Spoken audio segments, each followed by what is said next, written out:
Hey guys, welcome back to the channel. If you're new here, hi, I'm Z.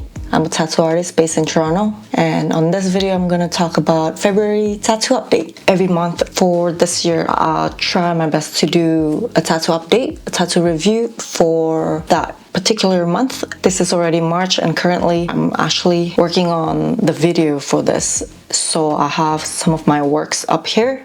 For this update, I have 6 tattoos and I'm just gonna go through the tattoos with you. On the first couple of tattoos, I have some memorial piece. These are fairly smaller pieces. They're all 1 sessions each and they're very fun to do.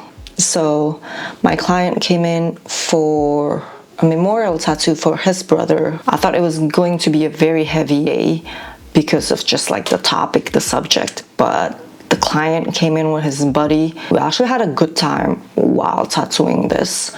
So yeah, this is the design that he wanted. So his brother really loved basketball. So he wanted his brother shooting basketball like Steph Curry's pose like this from behind. He just asked to adjust the design into his brother. So as you can see here, the before and after of the design, I took Steph Curry's photo and just changed the hair. He wanted the jersey flip white instead of black. So on Photoshop, I literally just masked the jersey and inverted. I changed the number and last name to, as you can see, and I got rid of the leggings that he was wearing.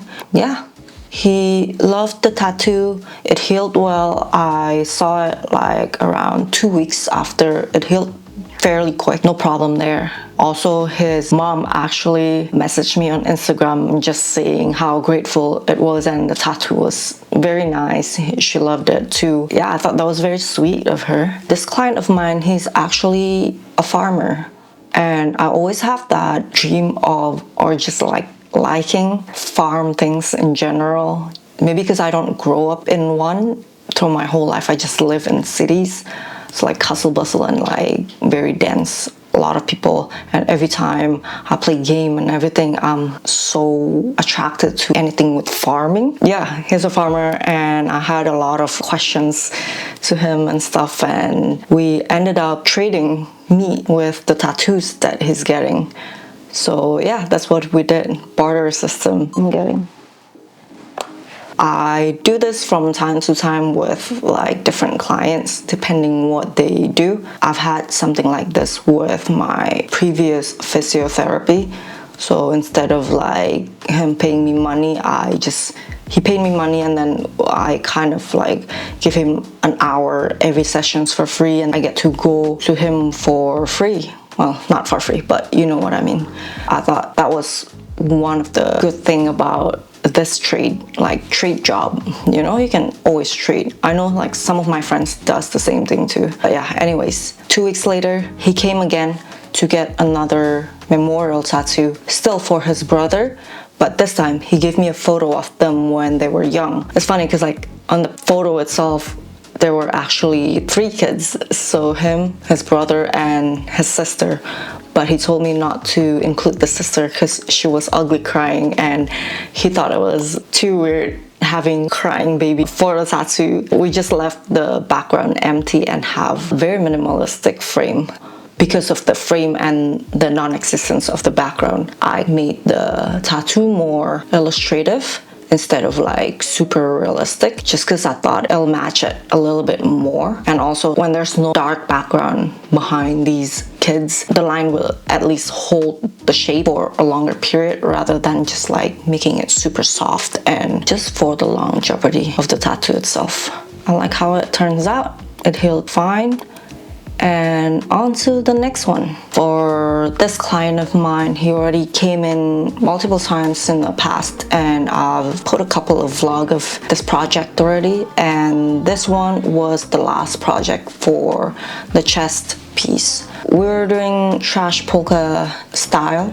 It was my first time designing trash polka, and at first, I thought it was a little bit intimidating because I've never really done one, but I always loved the look. Good thing he trusted me. And yeah, I just find it really fun having all this chaotic element. You just try to make things as balanced as you can. So that was the fun part of it.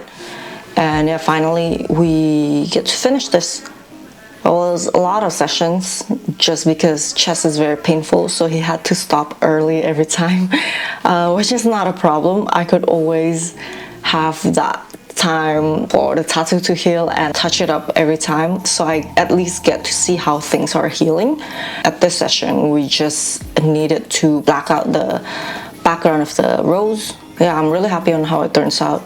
As you can see, the rose and the dark sleeve, that was my work, and also the harp, the little harp, and the spade cards on his other shoulder. That was also my older works. He's already like coming to me to get tattooed from 2019 or something. So yeah, I'm very grateful that he keeps coming back every single year. Hop on to the next tattoo. We have a mother and daughter. I believe this was also a memorial piece for the grandfather. It is somewhat a matching piece, but it's also not really, because of they both wanted them on different area of the body.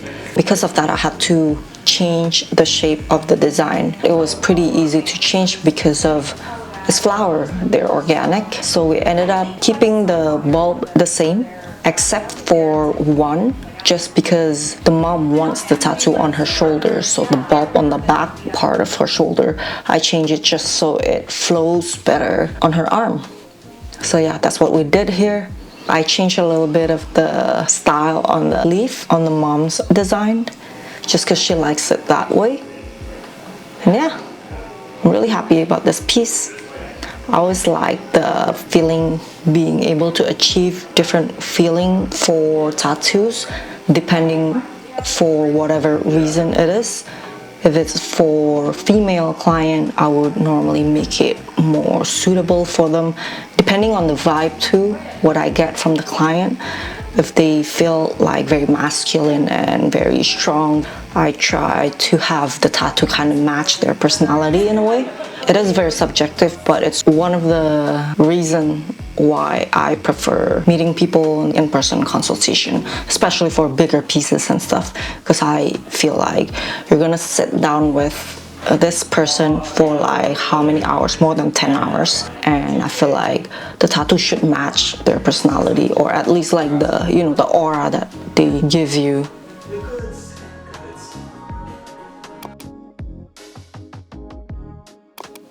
And for the last one that I did before my vacation to San Francisco, this client of mine, he actually came all the way from Kansas. He was actually already going to Toronto at the first place, and he said he wanted to start collecting tattoos from wherever he goes. Here he landed to Glassbird, to me.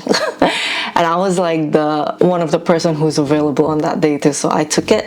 I'm glad that I did, because it was for Alice in Wonderland. I'm always interested in Alice in Wonderland's world because it's so pleasing, eye-catching, eye candy. The designing of this piece was a little bit challenging just because of he already has a lot of pieces on random places. So as you can see, he has a moon on top of his shoulder, and the inner part of the shoulder goes again on the forearm, so I had to kind of work with that. I ended up putting another element to it, which is the rose card on the back of the shoulder, just to even everything out. We did this piece in 2 days, so I did the Mad Hatter and the Alice itself on one day, and then the next one we just had a couple of hours to finish off with the rose. That is all the update I have for February. If you made it this far, thank you for watching, and I'll see you in the next update.